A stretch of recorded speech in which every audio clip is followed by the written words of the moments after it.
Che hai ridere? Non è mio. Ah. Bravo, l'occhio, io no.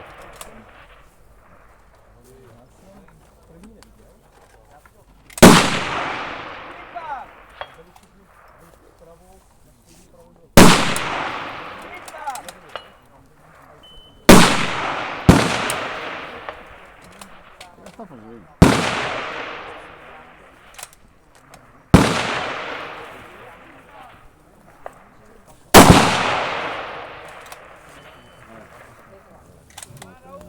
Usare roba troppo tra piede, vabbè, ti aiuta. Il problema è che sotto la piastra la piastra balla su spighe. O che è attaccato proprio solo con degli elastici, no?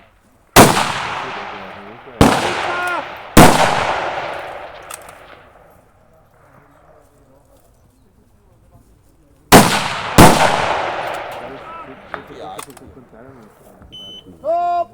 Deve partire di no, sarebbe